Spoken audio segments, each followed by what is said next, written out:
Example 1 says, model the following using a partitive interpretation. And we see 3/4 divided by 2/5. What I mean by partitive is 2/5 of what number is 3/4. And notice it says model the following using a partitive interpretation.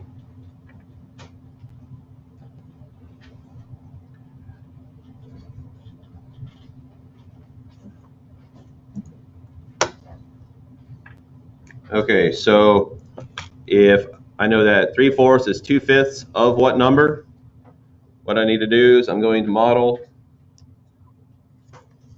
the 2/5, because here's 1, 2, 3, 4, 5. Why did I draw 5 sections? Because you have 2/5. Yes, I have fifths. And the 2 tells me I need to shade in how many sections? 2 sections. So using my interpretation of 2/5 of what number is 3/4,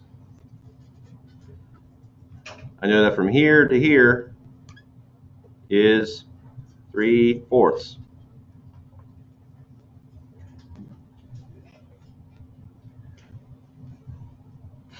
So from here to here is 3/4, and I have 2 sections. What operation do I have to do to find out how big one section is worth? Division. So I basically have to take half of 3/4. Half of 3/4, because I'm trying to find how big one section is. So my problem, 3/4 equals, or 3/4 divided by 2/5. In order to find the solution, what I need to do is I need to find out how big one of those pieces is, right? So I'm going to have to take 1/2 of 3/4. Whenever I take 1/2 of something, just like what Louis says, I'm really only I'm dividing by 2. Multiplying by 1/2 and dividing by 2 are the same thing.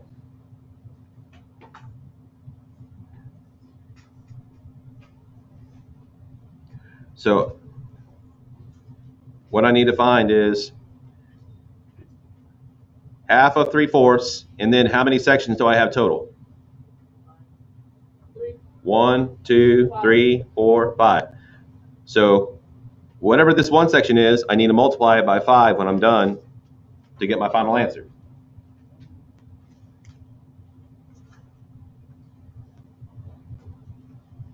Yes, Portera?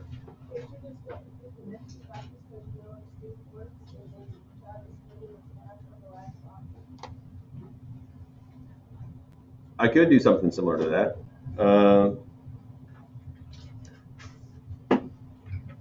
What I want to look at right now is, how is this expression right here the same thing as saying 3/4 times 5/2?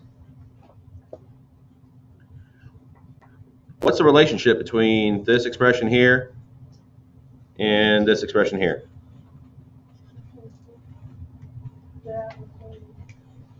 Okay, so you're saying they're equivalent? You're saying all I did was keep, change, flip?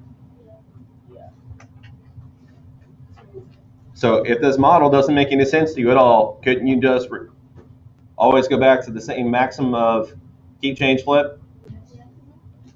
Here, this math sentence right here is just saying, all right, I had 3/4. I only need half of 3/4. And then I'm going to take the size of that half of 3/4, and I have it 1, 2, 3, 4, 5 times. This, and this are all the same thing.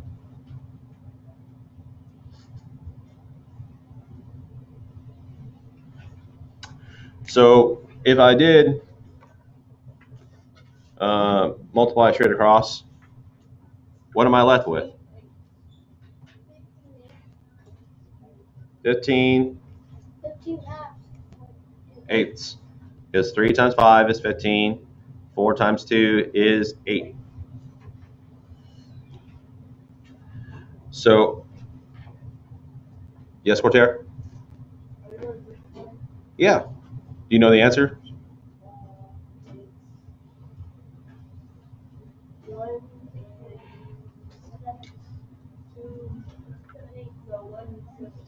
Yeah, 1 and 7/8, because I can take away 8/8 to make 1. 7/8 are left behind because what is 15 minus 8? Using the little kid example, which kid makes it in first when mama calls for dinner? The top. How many times will 8 go into 15? Just one single time. 1 times 8? 8. What's the difference between 15 and 8? So I have my remainder. Is that going to be my numerator or my denominator? Okay, so I have the same thing either way.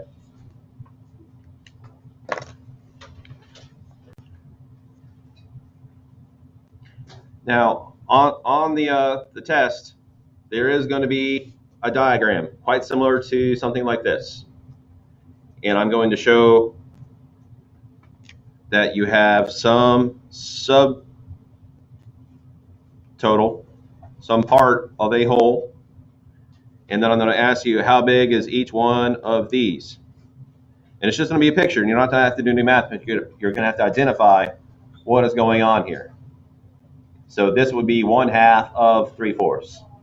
This would be 3/4. How big would this whole thing be?